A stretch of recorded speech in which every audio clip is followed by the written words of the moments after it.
होने से पहले ये आदमी अपने घर के दरवाजे पर अल्कोहल छिड़कता है। घर लौटते ही वो सबसे पहले अपने कुत्ते को साफ करता है। जैसे ही वो देखता है कि सूरज डूबने वाला है, वो तुरंत खास स्टील की प्लेटें लगाकर दरवाजे और खिड़कियां बंद कर देता है। लेकिन घर में एक भी रोशनी ना होने के बावजूद भी उसे खुद को सुरक्षित महसूस नहीं होता। वो अपनी राइफल को सीने से लगाए कुत्ते के साथ बाथटब में सिमट कर बैठ जाता है। तभी उसे चैन मिलता है। दरअसल आदमी ने इतनी कड़ी सुरक्षा इसलिए की है क्योंकि जैसे ही रात का अंधेरा छा जाता है, बाहर की दुनिया इंसानों की नहीं रह जाती। वहां भयानक ज़ॉम्बीज़ के झुंड सड़कों पर आतंक मचाते हुए घूमते हैं। क्योंकि लगभग 5 साल पहले 2012 में एक वायरस ने कहर बरपा दिया। इस वायरस ने 90% इंसानों को मार डाला, जबकि 9% लोग ज़ॉम्बी में बदल गए। ये ज़ॉम्बी धूप से डरते हैं, सिर्फ रात में निकलते हैं और उनकी सूंघने की शक्ति बेहद तेज होती है। वहीं हमारी कहानी का मुख्य किरदार विल इस वायरस से बचा हुआ है, क्योंकि वो पूरी दुनिया में 1% से भी कम लोगों में आता है जिनकी एक स्ट्रॉन्ग एंटीबॉडी है। विल अपनी फोर्ड मस्टैंग चलाते हुए सुनसान न्यूयॉर्क की सड़कों पर तेजी से दौड़ रहा था। वो शहर के बीचों बीच एक हिरन का पीछा कर रहा था। इस दुनिया में जहां अब सिर्फ वही अकेला बचा है, खाना सबसे बुनियादी और सबसे जरूरी जरूरत बन चुका है। लेकिन जैसे ही वो शिकार करने ही वाला था, अचानक एक शेरनी झपट पड़ी और उससे पहले ही हिरन को घेर लिया।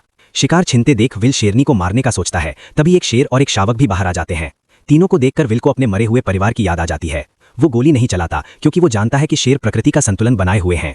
बचे हुए लोगों की तलाश में बाहर निकलने से पहले वो अपने अंडरग्राउंड मेडिकल रूम में जाता है और देखता है कि इलाज से म्यूटेंट चूहे सामान्य हुए हैं या नहीं। लेकिन अभी भी उसे कोई फर्क नजर नहीं आता।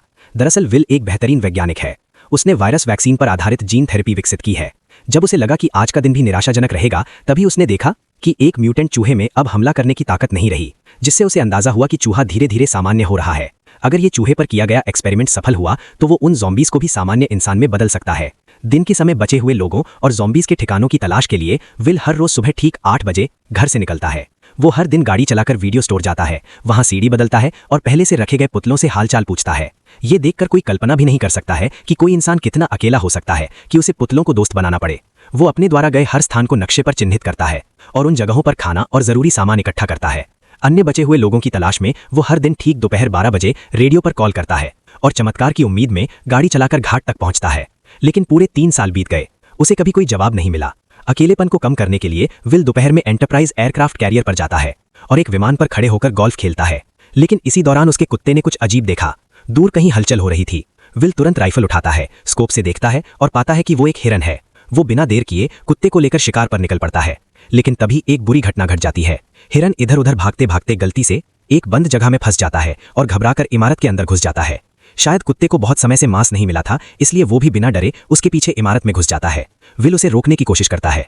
विल घबरा जाता है, लेकिन अपने कुत्ते के लिए उसे अंदर जाना ही पड़ता है। अंदर पूरी तरह अंधेरा था, कुछ भी दिखाई नहीं दे रहा था। भले ही मैंने वीडियो की ब्राइटनेस पूरी कर दी हो, फिर भी माहौल और भी डरावना और भयानक लग रहा था। इस वक्त विल का दिल बुरी तरह घबरा रहा था, यहाँ तक कि एक आईना भी उसे डरा सकता था। जैसे ही वो ऊपर जाकर कुत्ते को खोज रहा था, अचानक उसे एक दर्दनाक चीख सुनाई दी। उसे डर था कि कहीं उसके कुत्ते के साथ कुछ बुरा ना हो गया हो। वो खुद को दिलासा देते हुए आगे बढ़ा। सीढ़ियों पर पड़े खून के धब्बों का पीछा करते हुए मोड़ पर उसे एक जानवर का कटा हुआ सिर दिखाई दिया।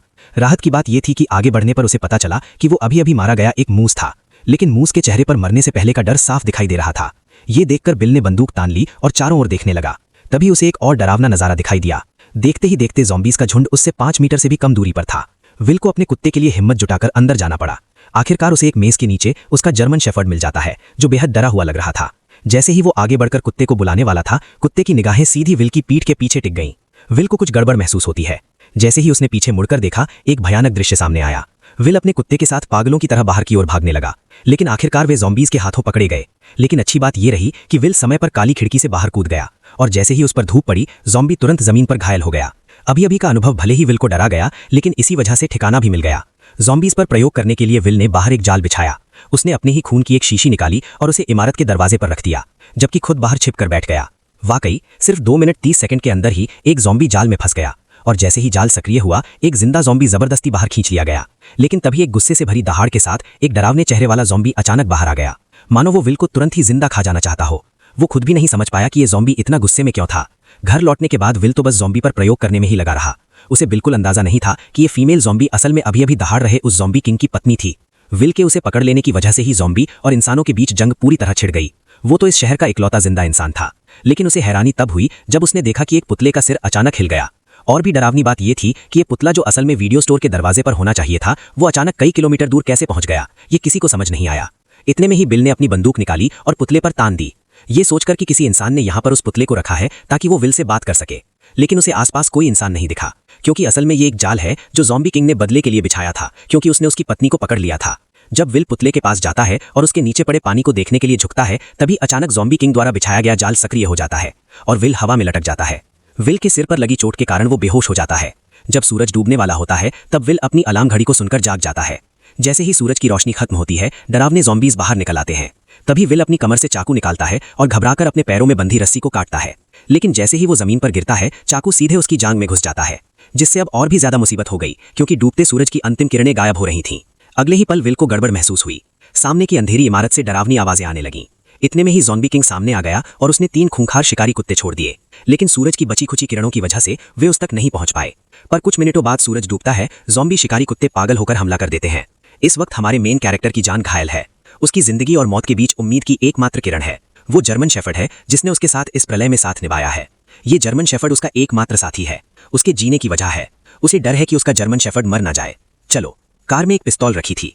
विल कार की ओर रेंगने लगा, लेकिन जैसे जैसे सूरज की आखिरी किरणें गायब होने लगीं, तभी शिकारी कुत्तों का हमला तेज हो गया। अब उसके पास कम वक्त था। दर्द सहते हुए वो उठता है और पंजों के बल आगे बढ़ता है, लेकिन कुछ कदम चलने के बाद फिर जमीन पर गिर पड़ता है। ठीक उसी वक्त खूंखार ज़ॉम्बी कुत्ते उस पर टूट पड़ते हैं।